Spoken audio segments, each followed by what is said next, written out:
Hello and welcome back to the Rope Access and Climbing Podcast, YouTube edition. I'm your host, Mikey Stevenson, and today I'm going to be talking about tying off tools. If this is your first time here, please make sure to subscribe and follow us wherever you get your podcasts, so stay tuned.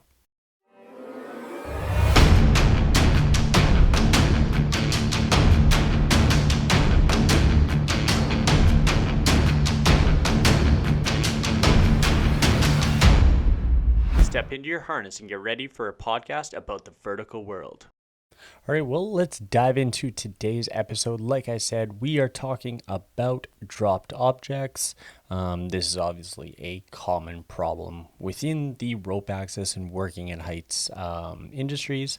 So, But before we dive into the conversation about that, I'd just like to say thank you very much to each and every one of you that keep continuously tuning into my content. It's been a year here on YouTube, a little over a year on my podcast. So if you haven't checked that out, you can find the same content on the podcast or on here. But needless to say, thank you everyone for tuning in, and let's dive in. So, today talking about dropped objects and tying tools off. Tying things off. So, is that a tool? Is it material?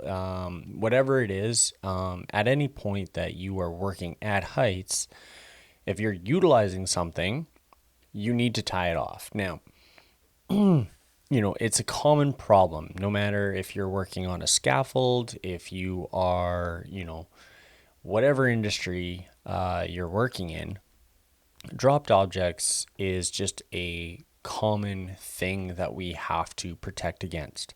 Unfortunately, so many people get hurt or have some very close calls with things falling from heights.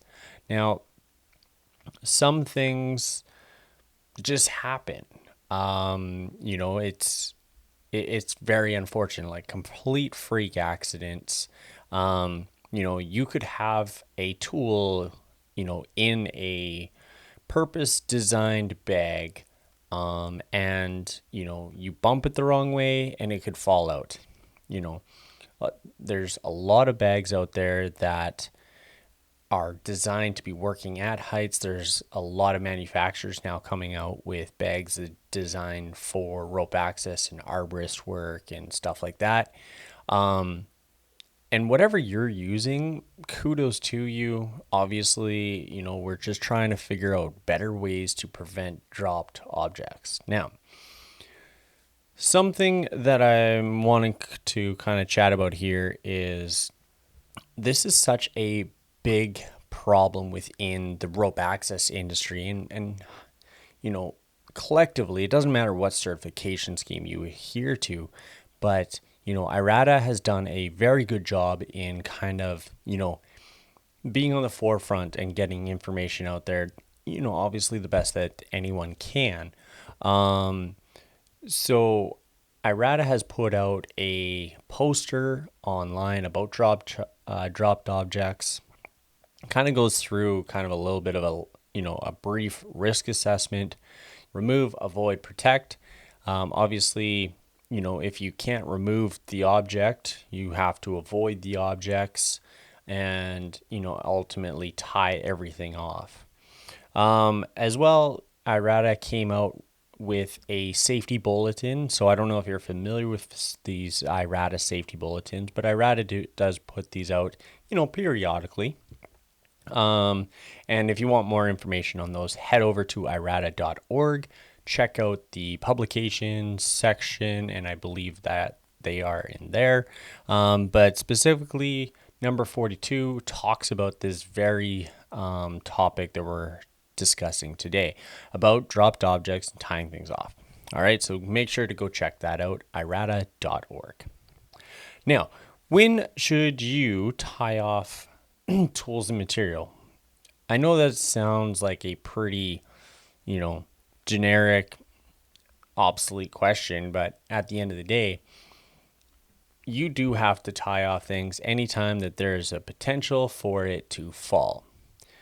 And I'm not saying, you're working on the ground and it could fall to the ground. You know, obviously we're less worried about that. Um, and if you're inside a hoarding, a scaffold built, purpose built structure, a hoarding and stuff, no potential of it actually, going outside the handrails because they built a hoarding or they have netting up or something like that, maybe you don't need to tie it off. But, that's something that you're going to have to deal with, situation to situation. So, yeah, basically, you're working at heights at any point that a object, a material, tools, material, or whatever, it has the potential to go beyond where you're standing and fall further at any point, then absolutely must be tied off. Um, you know, I know it can be tedious. It's definitely not necessarily the easiest thing to do. So, so many tools out there are not designed to be tied off. They don't have, holes to attach things or pre-manufactured, attachment points. Some companies are, combating that in the manufacturing stage and things are starting to kind of come out. But for the most part, you're gonna have to figure out ways to actually, stop the drop when you're utilizing tools. Bags, make sure that you're trying to outsource, load rated bags. They do make them.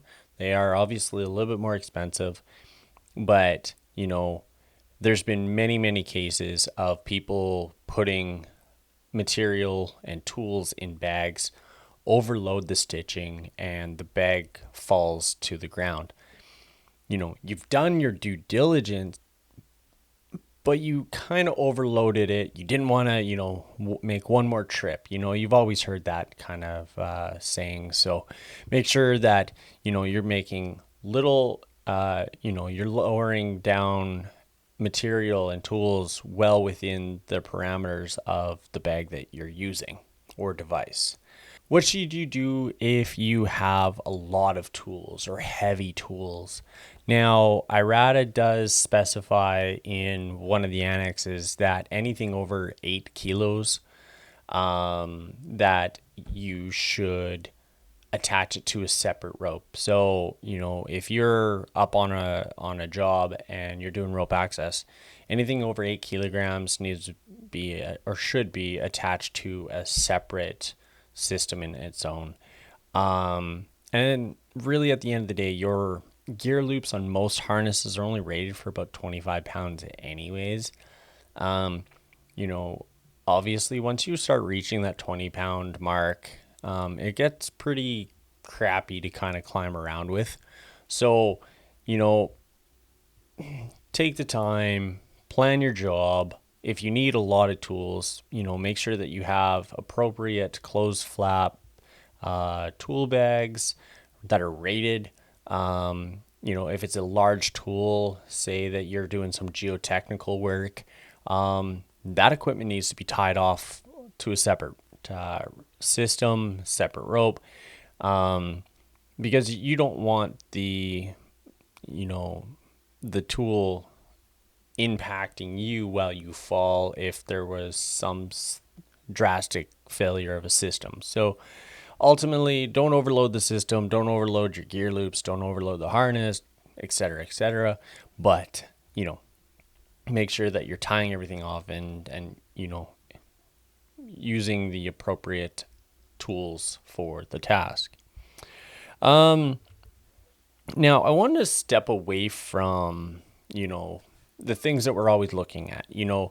We're doing our flahas or whatever you want to call them, risk assessments every single day. You're writing them out, and it's your requirement. Good, have at her.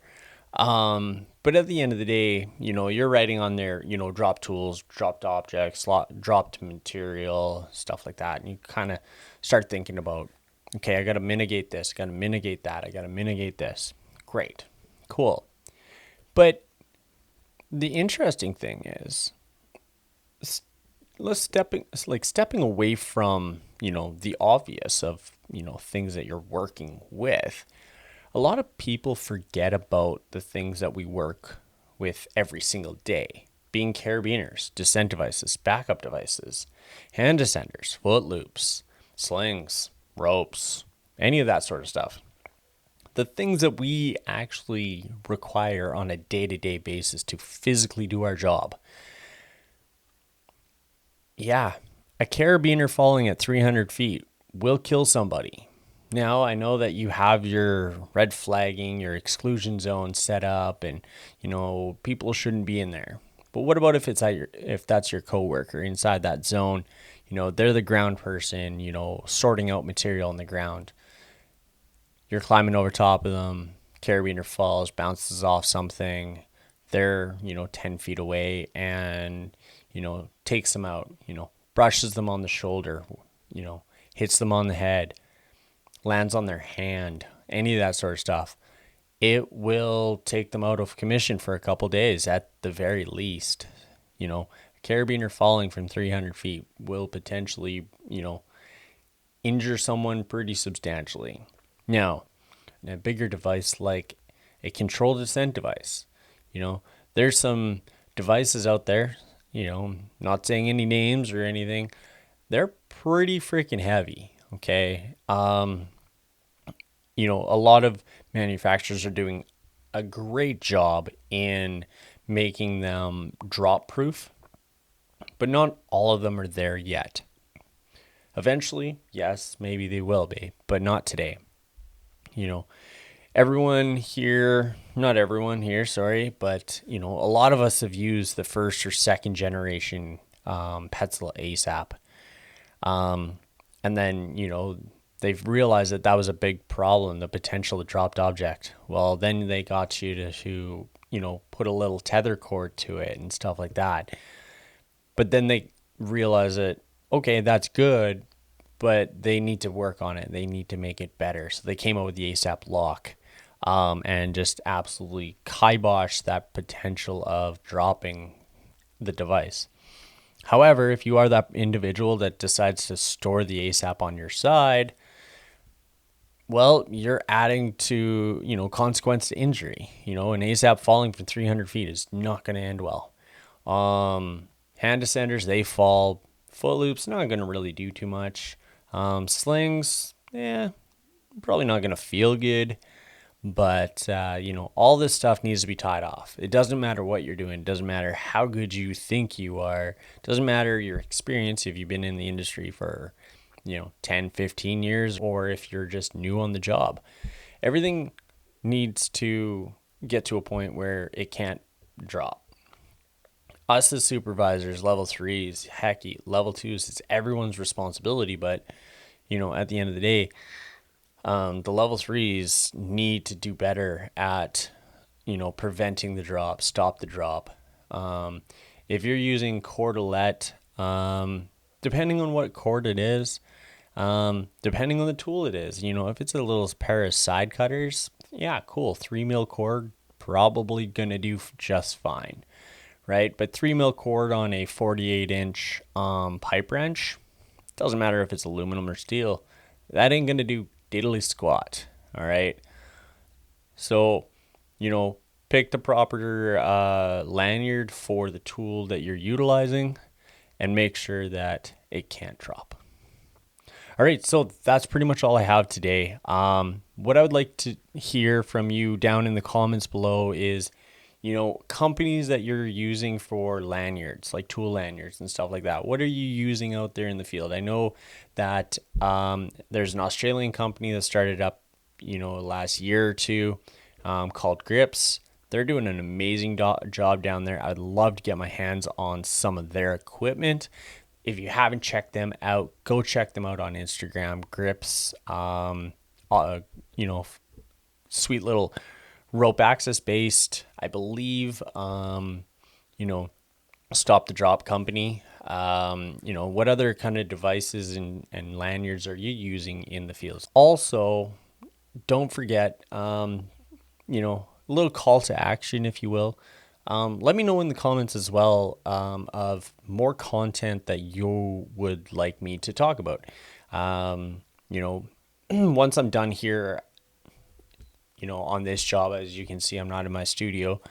I really like to start, getting out there and creating content that you are looking for. So let me know in the comments, and I got to start building this list so I can start recording more stuff that you're looking for. All right.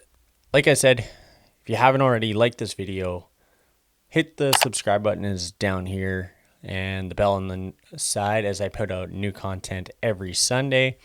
And yeah, until next time.